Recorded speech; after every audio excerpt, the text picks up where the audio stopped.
Qad ijtama'atil a'immatu, telah sepakat para ulama, semoga Allah meridhai mereka. Amin. Dan kita mendapatkan barokahnya, amin. Amin.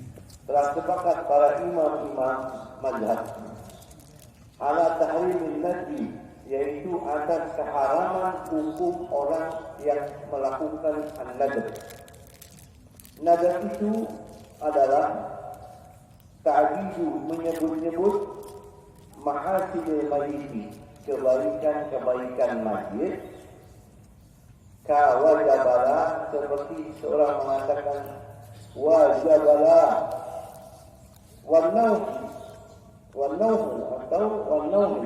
Nauh itu sendiri adalah raf'us sauti, seseorang mengangkat suara keras bin nadbi, sambil berteriak-teriak tentang kebaikan mayit. Wa mithluhu, dan seperti juga haram hukumnya yang di atas tadi, mirip. Apa itu? Ifratu, berlebihan, rafihi, mengangkat suara, bil bukai, ketika menangis untuk mayit. Wa in, walaupun lam yaktari, tidak dibarengi binasbin, dengan mengungkapkan teriak-teriak kebaikan mayit. Ketika menangisnya berlebihan, muncul suara, walaupun tidak mengangkat tentang kebaikan-kebaikan itu mayit, haram juga hukumnya. Wa illam yaqtadi binasbin wala rahim, walaupun tidak dibarengi dengan mengangkat tentang kebaikan-kebaikan mayit dan suara teriak-teriak wala rahim. Wa darbu nahwi khati, juga wawnya sama mithluhu, haram hukumnya. Darbu nahwi khati, memukul-mukul seperti pipi, wa sadri, dan dada. Wa caku nahwi jayy, dan haram hukumnya menyobek-nyobek kantong. Wa nashru sya'ri, mengacak-ngacak rambut. Wahalhu, mengikatnya. Wanasuhu, menjambak-jambak, mencabutnya. Wataswidu wajhi, juga haram hukumnya menghitamkan rambut. Ini pertandaan atas wafatnya seseorang, ya. Seperti apa? Taswidu wajhi. Wa ilqa urramadi al-ra'si, atau menaburkan pasir al-ra'si, di atas kepala, tabur-tabur. Wa du'a'u bil waili was subur wal halak, ayat al-halak. Wa du'a'u, berdoa untuk al-waili, datangnya celaka, wa subur, binasa, ayat al-halak. Wa kullu syai'in, dan segalanya itu, semua itu yang apa dikatakan fihi, ada di dalamnya taghyirun, perubahan, rizai, di dalam penampilan. Kaluci, seperti menggunakan malah yu'tadu lucu, yang tidak biasa dia pakai. Aslan, secara umumnya dia tidak pernah pakai, itu dia pakai karena ada wafatnya seseorang. Atau alat sifat, atau seperti sifat tersebut. Wa qatar syai'in min libasi, atau meninggalkan pakaiannya. Bidunihi, tanpa menggunakan pakaian, tanpa menggunakan busana. Ala khilafi adati, yang tidak selaras, tidak sesuai dengan kebiasaannya. Amal buka'u as-salimu, adapun menangis yang aman, min kulli dzalik, dari hal-hal demikian tadi di atas, menangis yang aman tidak masuk kategori nadab, tidak masuk kategori naum, bahwa jaizun, itu boleh. Qabla mauti wa ba'da, baik sebelum wafatnya mayit tadi atau ketika masih hidup, masih hidup, masih sakit, belum meninggal, atau sesudah mati meninggal seorang menangis tanpa ada nadab, tanpa ada nuh, itu jahil. Laki dan aula, namun sebaliknya tarkuhu, meninggalkan nangis ba'dah, setelah wafat seseorang, itu aula, min babil aula, lebih bagus.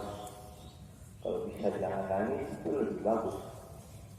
Saudara, sebelum kita lanjut pada pembahasan sebelumnya, ini pembahasan tentang nyaha sudah kita bahas pada pekan lalu ya.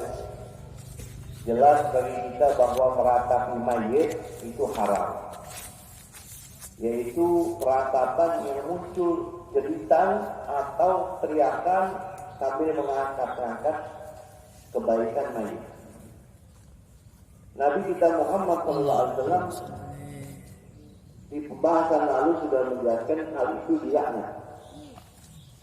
Adapun menyebut-nyebut kebaikan mayit setelah mayitnya meninggal dikubur, itu disuruh. Uzkuru mahasina mautakum wukufu amal syahid. Sebutlah kebaikan-kebaikan orang yang sudah meninggal sebelum kalian.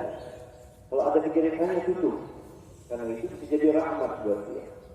Atau mayitnya masih ada, Anda sebut-sebut kebaikan, tidak apa-apa, tapi jangan teriak-teriak. Kalau teriak-teriak nanti masuk dalam kategori hal yang dilarang oleh Nabi, namanya nadab. Atau Anda nggak nadab, tapi no itu berteriak, Anda nggak sebut-sebut, bagaimana cuma nangisnya teriak-teriak, itu juga nggak boleh. Kalau tampak teriakan itu boleh.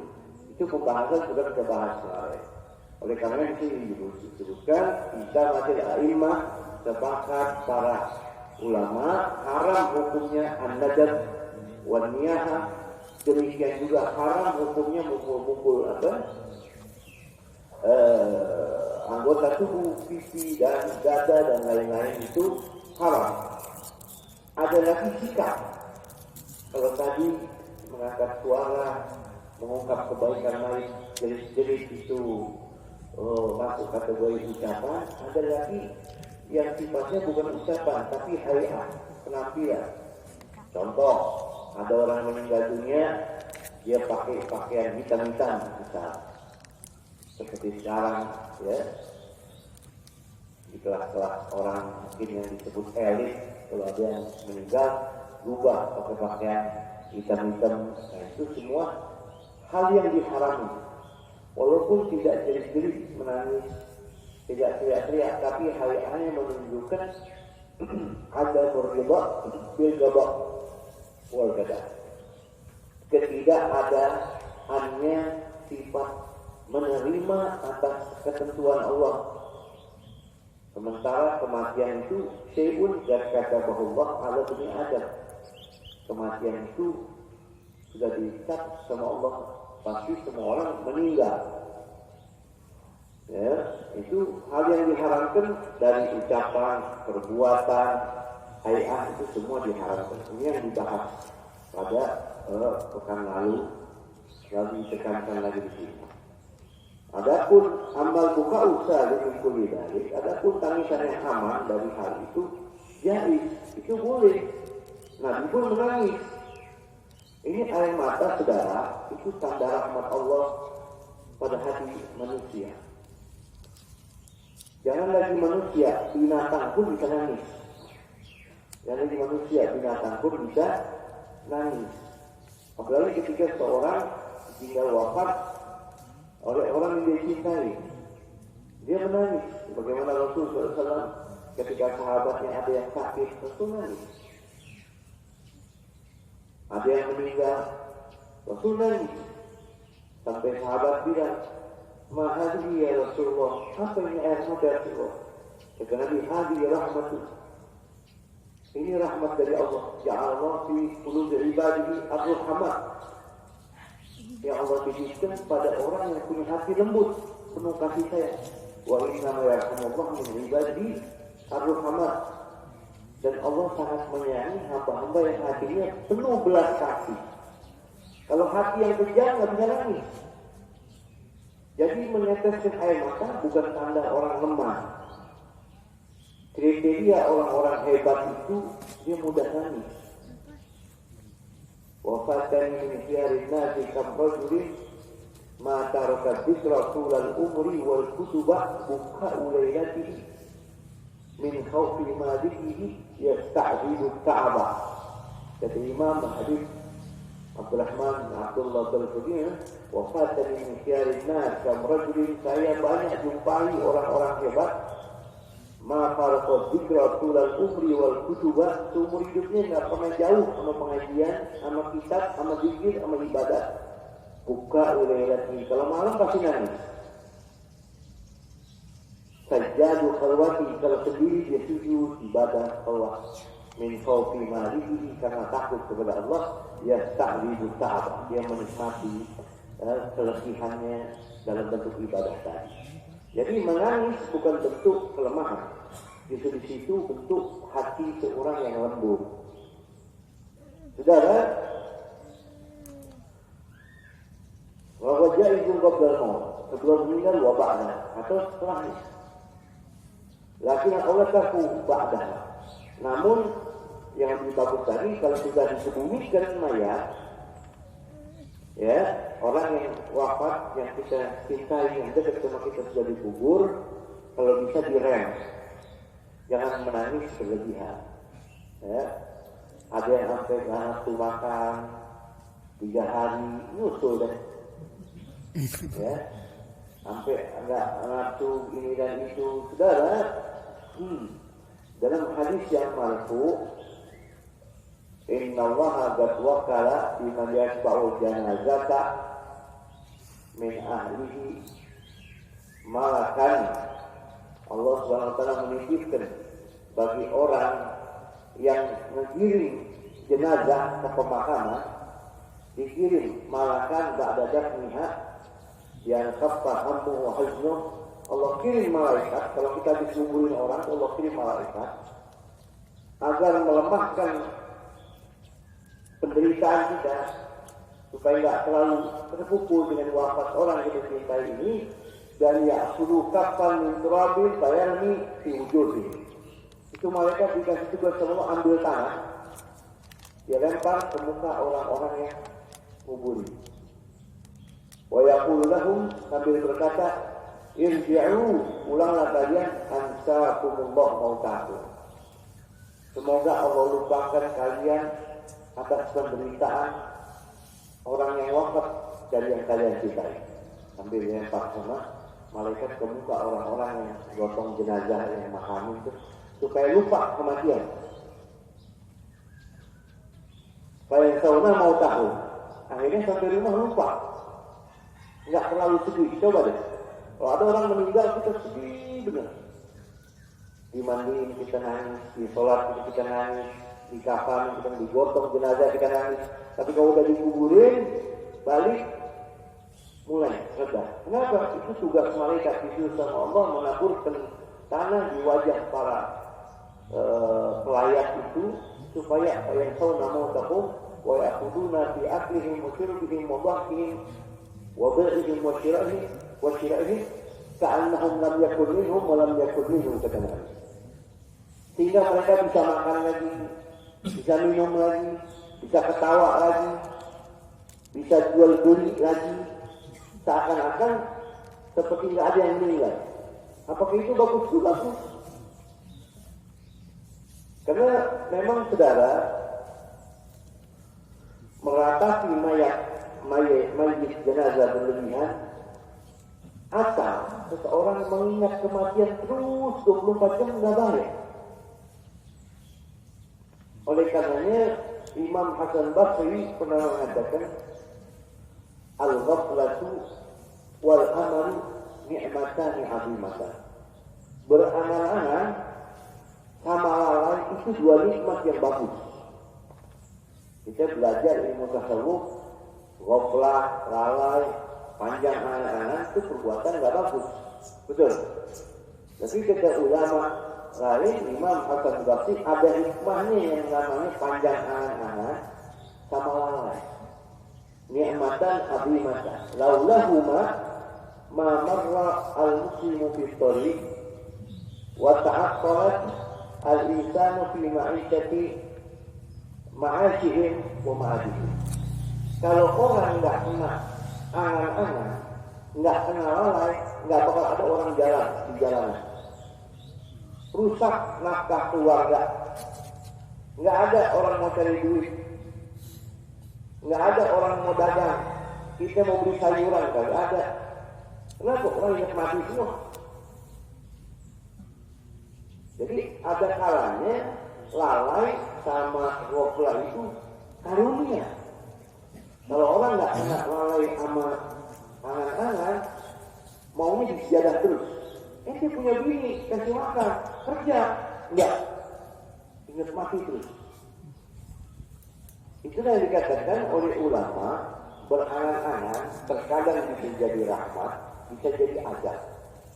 Kan panjang angan-angan nggak bagus sih, betul. Ada kalanya nggak bagus, ada kalanya bagus. Ada kalanya bagus jadi rahmat. Panjang angan-angan itu sehingga orang semangat bekerja, berikhtiar. Sebagaimana dalam hadis Nabi, "Ishri dunyaka ka'annaka ta'ishu abada, wa'amal di akhiratika ka'annaka tamutu ghada." Hiduplah kamu di dunia seakan-akan kamu gak mati. Jangan putus asa, kerja, jangan ngemis, jangan minta-minta. Istri, anak wajib nafkahi, seakan-akan kamu gak mati. Wa'amal di akhiratika ka'annaka tamutu ghada. Tapi kamu beramallah amal akhirat seakan-akan kamu besok meninggal dunia. Ada kalanya lalai menjadi azab. Apa itu contohnya? Lupa mati. Kerja terus, sholat nggak mau, ibadah nggak mau. Pagi kerja, siang kerja, malam kerja, belum pengajian nggak mau. Ayo sholat jamaah nanti. Nah itu jadi azab. Ya, jadi semua ada hikmahnya, saudara. Yang bahaya kalau orang lupa mati. Orang lupa ngumpulin amal. La azidanna fi sholati raja'an an yahfadhakallah. Imam Said bin Musayyib kalau malam sholat nggak tidur, anak perempuannya tanya, "Bah, kenapa abah sholat terus nggak tidur?" Kata Imam Said bin Musayyib, "La azidanna fi sholati raja'an an yahfadhakallah." Saya kumpulin sholat demi sholat, ibadah demi ibadah, supaya kamu mendapatkan berkah dijaga sama Allah. Artinya ngumpulin amal harus.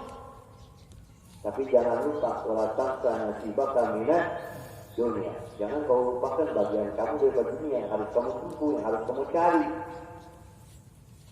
Jadi semua ada hikmahnya. Saudara, kalau kita tahu kapan kita mati, bahaya saudara. Repot tidak? Ayo dagang kembang, nggak mau. Ayo dagang pohon, nggak. Anak mau begitu. Ayo dagang, nggak. Ini anak kelaparan, nggak. Anak udah ketahuan 2 minggu lagi bakal wafat. Ini bahaya. Itu ada hikmahnya ya. Kata Imam Muslim bin Abdullah, "Lau alimtu waqta wafati," seandainya saya tahu kapan saya wafat, "la khashitu 'alayya dhahab akhli." Saya khawatir gila saya. Kalau saya tahu saya meninggal kapan, dikasih tahu, "la khashitu 'alayya dhahab akhli." Saya khawatir hilang saya punya akal. Gila saya. Walakin yamunullah ala ibadihi al-ghaflah. Tapi Allah kasih karunia kepada hambanya yang namanya sifat lalai anil mauti ba'dil waqt. Tapi Allah karunia kepada kita ini hamba lalai akan kematian di beberapa waktu kita. Liya'na'u aish, supaya orang merasakan lezatnya hidup. Ada bakti sama orang tua, ada silaturahmi, ada sedekah, ada ziarah. Coba kalau orang tidak tahu kapan wafat, waduh, bahaya. Pengennya kalau dulu. Ya, jadi semua ada hikmahnya. Dan tujuannya kita dirahasiakan dari kematian liyabluwakum ayyukum ahsanu amala. Siapa di antara kalian yang paling bagus amalnya, yang paling ikhlas amalnya? Ya, saudara. Lalu sampai Umar mengamin annal mayyita yu'adzabu bi bukai ahli. Dan apa yang sudah kita lalui min daripada hadis-hadis annal mayyita, bahwasanya mayit itu yu'adzabu akan disiksa dibukai ahli karena ratapan keluarganya, karena tangisan keluarganya. Itu hadisnya sudah lewat kemarin. Ikhtalafal a'immatu, berbeda sudut pandangnya para ulama dalam hadis tersebut. Limada yuhmal alaih. Mereka berpandangan itu hadis bagaimana, dibawa kemana? Apakah sahih? Wasahihu indana, adapun yang sahih di mazhab kita Imam Syafi'i, hadis tentang mayit bisa disiksa gara-gara keluarganya nangis meratapinya. Annahu mahmul, itu adalah arahannya condong ala ida ausobilah, bila mana mayitnya memberi wasiat.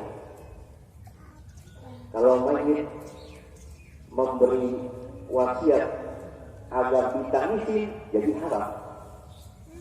Kalau mayitnya nggak ngasih wasiat, nggak haram. Zaman sekarang udah nggak ada ya wasiat kayak gitu, nggak ada wasiat tangisin. Kalau dulu ada orang Torfah bin Abdullah, saya salah penyair jahiliyah, ismitu fa'ini bima huwa ahlu. Kalau saya mati, saya wasiat tangisin saya ya. Penyair jahiliyah ada namanya Torfah bin Abdullah, mengatakan begitu. Kalau kita nggak ada. Bila mana ada orang ngasih wasiat, kalau saya wafat tangisi saya, maka itu jadi haram. Kalau nggak diwasiatin, nggak haram.